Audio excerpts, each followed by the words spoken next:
support of the Mirror people, and we're going to stop this mine. It's not right.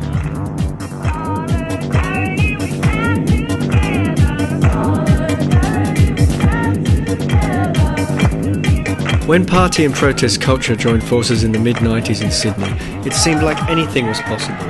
Amazing times were had, from unstoppable inner-city street parties to mind-blowing bush tours and Australia-wide anti-nuclear actions. The shared euphoria on the dance floor forged many alliances and inspired many crews whose primary objective was to bring good times into people's lives at the same time as spreading a positive message. The explosion of the internet had allowed new ways of communicating and publishing, uniting many facets of the underground across the world. Sydney's code-crunching crew Catalyst gave birth to the self-publishing online news format called indie media that then mushroomed around the world as carnivals against corporate tyranny exploded onto streets in different countries. Politics and party became fused. All-night doofs became arenas of radical transformation as attention was drawn to social and environmental injustice. As the 90s marched on, the movement grew and diversified around Australia. Reclaim the Streets, when it was seated in Sydney in 1997, supercharged the movement as its model of creative and friendly dissent exploded onto Sydney streets, spreading the message of resistance to a techno, hip-hop and reggae soundtrack. John Howard, who became Prime Minister in 1996, added fuel to the fire of cultural and political dissent which challenged his greed is good neoconservative agenda. 2 years into his reign, Australia-wide community anger manifested with an attempted storming of the Parliament during a mass protest in Canberra.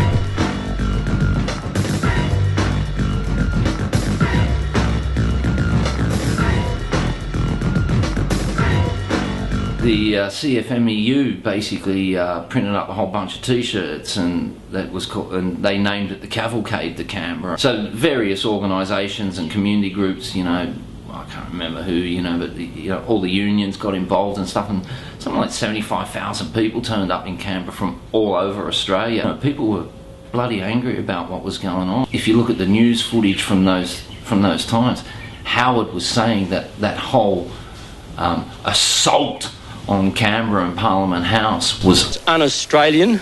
15,000 men, women, migrants, students, public servants, unionists and Aborigines from across the nation descended on Parliament House around lunchtime in a rare show of public unity. Who owns this land? The crowd burnt a large effigy of John Howard and began chanting in anger at the new government.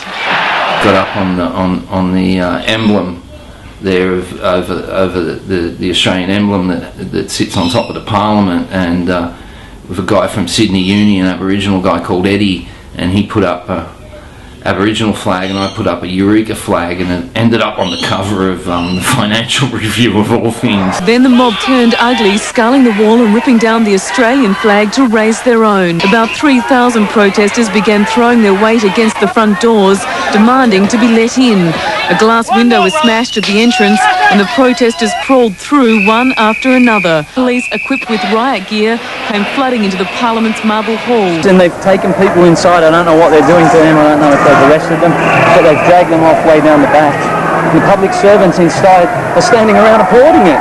And that's so un-Australian. There were 38 arrests and around 60 officers were injured. Union members gathered in most capital cities to voice their anger. The crowd was angry at what they see is an erosion of workers' conditions. Also rising on the wave of dissent in 1998 was the campaign to stop the building of a uranium mine at Jabiluka at the top end of Australia. The black hand over a radiation symbol became the sign of the times. Bombs Not Bombs held fundraisers at Graffiti Hall of Fame and the much-loved 61 Regent Street venue in Chippendale, and spread the word on the ills of uranium mining.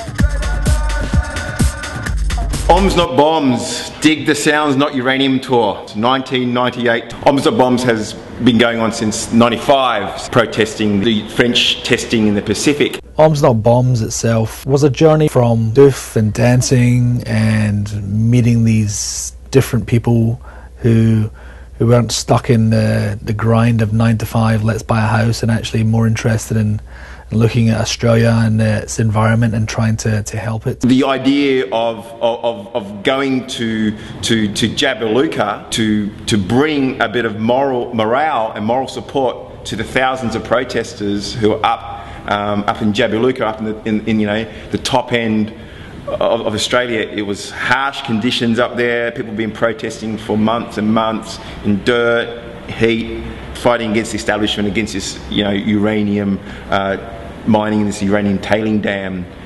Realising that the power and the spirit of dance and music and performance, we decided to, okay, we're going to drive a bus up there.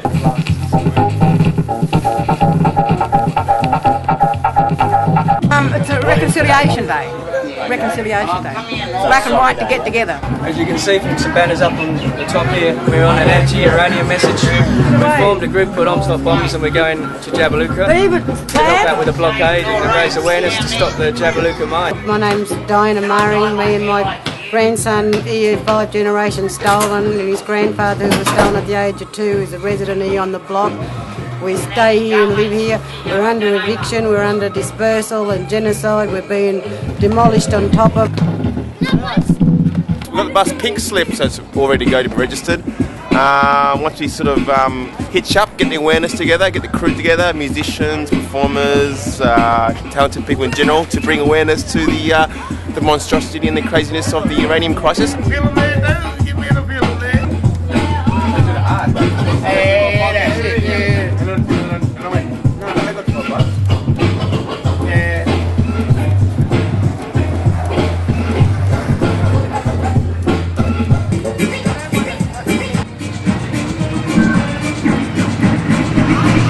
Yes, my name's Alan Murray. I'm an elder here on the block. I'm one of the younger elders, so to speak. We give you our support, the Mirray people up there fighting at Jabiluka, for your sacred dreaming place, for your sacred stories, your dances and your songs, and you being the trustees of our mother, the land. We are grateful for you for your strong stand. We know about your problems. We have the same problem here, the same problems going on all around the country. They're ripping up our homes, they're ripping up our mother, they're poisoning our mother's blood. We know that story, and we feel for you, my people. We feel for you, and we want to tell you that we love you.